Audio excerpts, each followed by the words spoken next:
Do you remember my name? Yes. Okay. Why? Okay, we're rolling. You didn't think I did? I'm going to ask you to tell me anyway on tape. You need one? Huh? Oh, okay. I'm going to ask you to tell me what's your name, how old you are, and basically what's your story. Take it from the top. As if you just met me. I just introduced myself to you at a party. Oh, okay. Go. My name is Paul Burgess. I'm 20 years old, and once upon a time there was a guy named Paul, and he lived with his grandmother, and they You didn't. got to start over. It would work that way, except that I have to have it in the first person. Okay.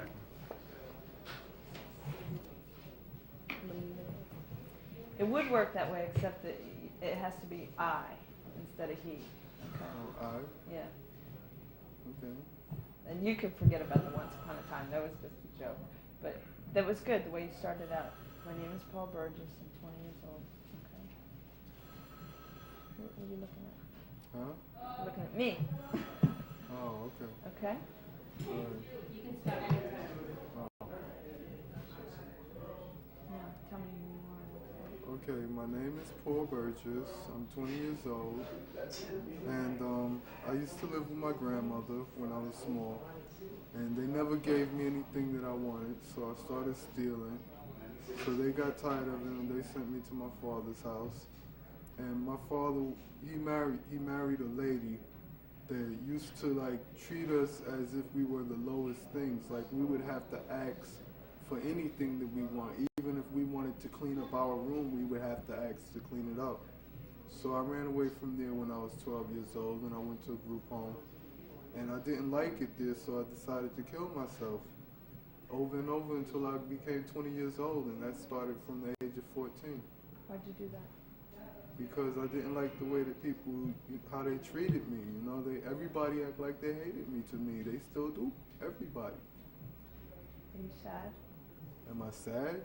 No, I'm happy. That's a compliment. What do you mean? It doesn't matter to me, you know. They don't got nothing that I need. What do you need? All of the money and food that they show me, I don't need that because they have to show me that for me to want it. What do you need? I don't need nothing. You gotta need something. That's what I'm saying. That's why people don't mean nothing to me because that's all they ever say is that I gotta have something.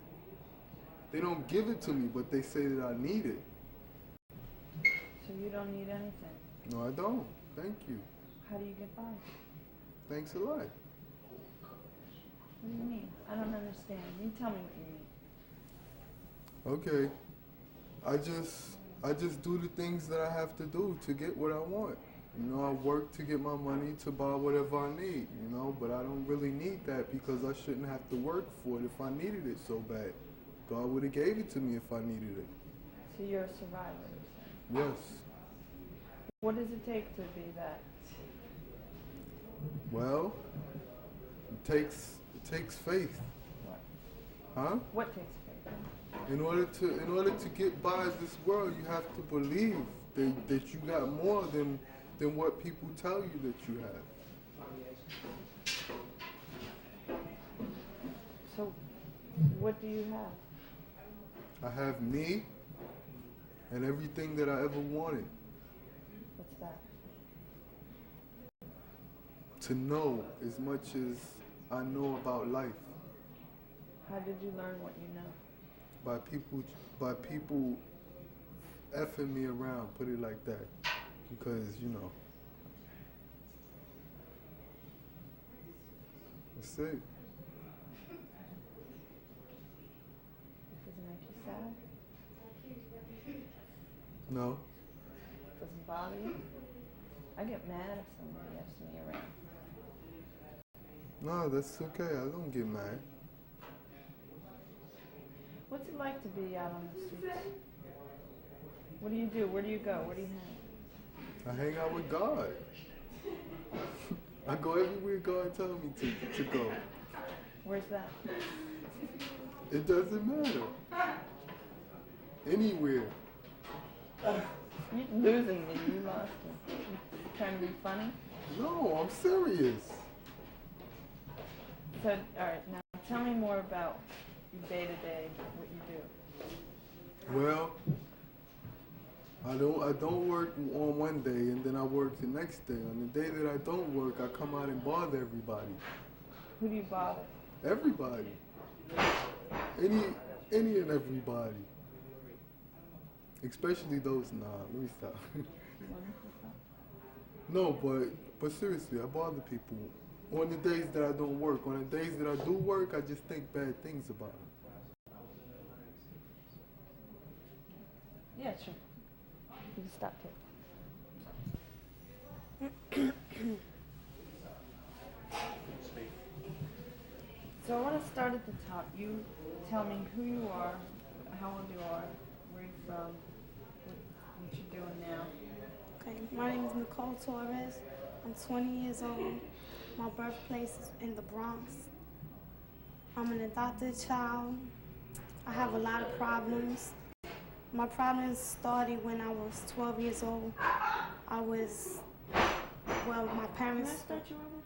Talk to me like you talk to me at a party. I mean, we're just having a conversation, okay? So tell me your story, but tell me like, regular. Okay. All right? You can move your hand if you're not comfortable. All right. So anyway, all right. So how you doing? I'm Molly. Who are you? Hello, my name is Nicole Torres. No, not quite like that. Okay. All right. My name is Nicole Torres. I'm 20 years old. I'm originally from Bronx, New York. And now I'm residing at Covenant House because I'm having a lot of problems with my family. My problems occurred when I was 12 years old. I was sexually abused by my stepfather and physically abused by my mother. And I put up with it for a couple of years, and I was a runaway child for a long time. And it's like I told my mother what happened with my father, and all of a sudden she just started rejecting me. She would throw me out of my house when I would bring up the fact what my father did to me. So I left and I first went to a Covenant House, and I was too young to be there. So I felt real bad because they wouldn't let me stay there, and they sent me to a social services for children when I was young. So when I went to SSC, they put me in a group home, and I kept running away from there. So I would stay like with different people, and I wouldn't stop running until I got my point across, so people could see what I went through. So when I turned 15 years old, that was really my first time in the Covenant House. I went there, they put me back in school, and when I got old enough to look for a job, I looked for a job. And where I stand now is, I just recently came out of the hospital, and I'm residing now at Covenant House again, and on a steady full-time job search, and I'm going to try to get my GED. I had an operation on my appendix, and I was in there for a good 2 weeks. And it was like, that's another thing where I felt rejected, because I would call my mother and she never came to see me or nothing. She would fight with me over the phone, and it's like, so we stand in long distance now. And it's like, I'm gonna make her, see that I can do something on my own without her, because I'm strong. Who are your friends? I have a lot of friends in the Covenant House. I have a lot of friends by my old neighborhood. And it's just like people, when I was out there, people was by my side. It came to a point where, I used to sell drugs, but then I got locked up. And that wasn't fun either because I came involved, I was pregnant with a baby. It's like his father didn't stay with me. So it was like I got stuck raising the child by myself. But it's like I wasn't going to get rid of him or nothing because it was my responsibility and I carry out what's mine. He's with my mother now. She got custody, but I'm fighting back, and Covenant House is going to help me fight back. Why do you want a baby? Why do I want my baby? I want my baby because if I was stupid enough to let it happen, I should go all out and take care of mine. That's mine. It's not like, when you're out there and you go out with a guy and, oh, that's my boyfriend, that's my man. It's like, that's mine. No matter how much, 18 years and more, that's my child. It's like he can't say it's over or I'm leaving you, because he can never. It's a lot to have when you don't have a home. Yeah. It's like, I can go to a lot of people's houses, my friends, but it's like bad environments that I've dealt with in the past. And it's like if I stay there, I'm never gonna get my life together. I'm lucky now that I'm back in the Covenant house. Or else in stable condition, I would be out there. Where were you hanging out? Tell me. Well, I know a lot of people on 42nd Street. I know a lot of people in downtown Manhattan. But see, all that was like in the drug game. And it came to a point where I was hanging out with so many drug dealers, they thought I was using drugs, and I wasn't. And people started looking down on me. Like, look at the people you hang with. And I came to a point where I said, I don't care anymore. I don't care how people look at me. But now since time went by, it's like I grew older. And I come to realize I got my responsibilities still out there. And I don't want my son growing up to call his grandmother mommy. He's 1 year old, he's just starting to talk. And it's like, I gotta get him back. It's been too long. Would you be sad if he ended up like you? Yes, I would, and I wouldn't let it happen. Tell me back from the beginning. I could never stand to see my son grow up the way I did. Because I'm saying it's not all the time I was right with my family, because I know every kid got their faults, but it's like I was really, when they was abusing me, it was like I really started to believe that it was my fault, that what my father did to me was my fault. And I went through psychiatry for them to make me believe that, Nicole, it's not your fault what he did to you. And it's now, when I was in the Covenant house before and my mother used to bring my son to visit me, it's like he would just look at me like nothing happened, and that would hurt me. And so it came to a point where in front of my prevention care worker, I brought it up what he did to me. And his mouth fell to the floor and tears came to his eyes because he knew what he did and he probably thought I forgot about it. It was like I didn't know right from wrong when I was young. I didn't know what he was doing to me. But then as the years went by, I started realizing this man is touching me in the wrong place. It's not right. That's something that my mommy and my daddy would do. It's not something he should be doing to me. And I kept it a secret for a long time because I was scared. Since they were so abusive, I was scared, well, if I tell mommy this, he's going to hit me. And, I'm not the type of child that got spankings. I got irons, ashtrays thrown. I got bruises on my body to this day for what they did to me. And it's not like when I tell people this, it's not sympathy that I seek. Because I've always been a strong person. And it's like when I tell people the story, I want them to understand it. I don't want them to say, oh, that's a shame what they did. No, I don't want sympathy. Because if people give me sympathy, it's gonna bring me down. And it's gonna make me feel like I need somebody to live and to move on, but I don't. If I handle that, I can handle the rest. How do you think you got so strong? God, you don't know how strong you are, do you? Yeah, well, sometimes like when I get upset, I think about it. And I'll cry here and there, you know what I'm saying? I'm not the type of person to really get emotional, but at times it comes out. And it's like, I cry for the better because it's like if I would have never went through anything I went through, I would be weak. But what I went through made me strong. It made my mind always, no matter what I do now, is I think positive. If I'm on a job interview, I don't even get nervous. It's like I have that positive attitude that I'm going to get it. Or I'm going to finish school. Or like if Covenant House was to reject me, I'd be stuck. I'll be out there again, but I'll do what I have to do, to get on my feet again. Because everybody needs somebody, You got yourself. Yeah, I got myself, true. It's like before, it was like I didn't have nothing. Like I wouldn't care how people looked at me. If it was cold outside and I was walking around with knickerbocker shorts and a t-shirt and a dirty face and people would look at me, I'd be like, I don't care, I'm still the same person. And I've had counselors that see me out there, pull me to the side and say, what are you doing with your life? And I honestly tell them, I'll be like, nothing. It's like I got so disgusted. I didn't want to do anything for myself. I took Covenant House as a game. You know, I would go in there and talk to this guy and talk to this boy. Oh, that's my boyfriend. That's my boyfriend. But is he going to be there when my time is up? No. Because he doesn't have anything and I don't have anything. And I have to get, I have to get back what I created. And it's like now when I call my mother, if I was to call my mother and tell her, yeah, mommy, I'm back in Covenant House, she'd laugh at me. You know, because when she hears I'm doing good, she'll do her best to bring me down, and I'm not going to let that happen. Like I said, we had a big fight in the hospital. I didn't need to hear what she was telling me, because I had just came out of an operating room. As soon as I came out, I called her. And I was like, you didn't have the capacity to call me or to come and visit your own daughter? She's like, so? But you don't care about me, you know? So I cursed her out. I did, and I just hung up the phone.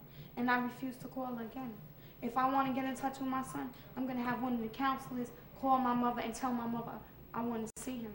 Because I'm not going to let her know that I'm doing good now. I'm not. Because all she do, she'll go all out and come down to Covenant House and feed them whatever story. Oh, don't let her in, she's a drug dealer. You know what I'm saying? Because she don't want to see me do good. You're mad at your mother? Oh yes, it's hatred. It's not, there's a difference between dislike and hatred. But my feeling is now, after the hospital situation was the last straw. It's over. That's it. No more. I can't, I got too many things on my mind and too many goals to accomplish to listen to, you know what I'm saying?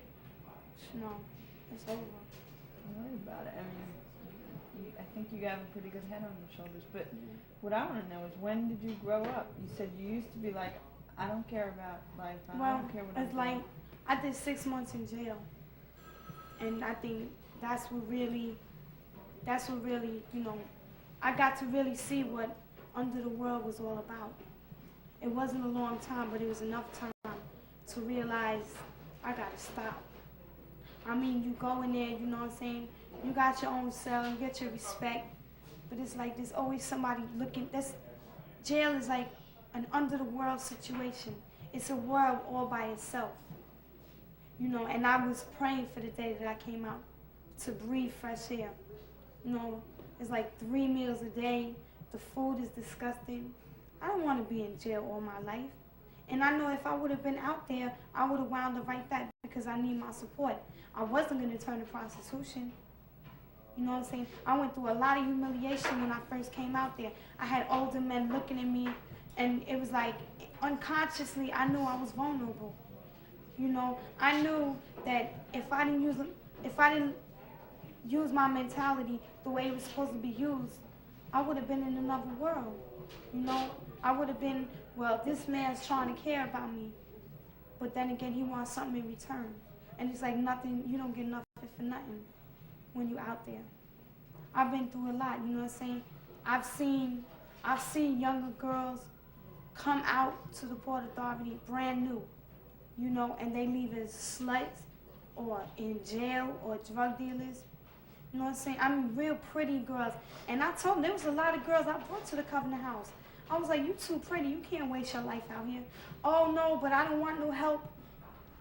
Hey, I can't help you unless you want to help yourself. Where did they come from? From different homes.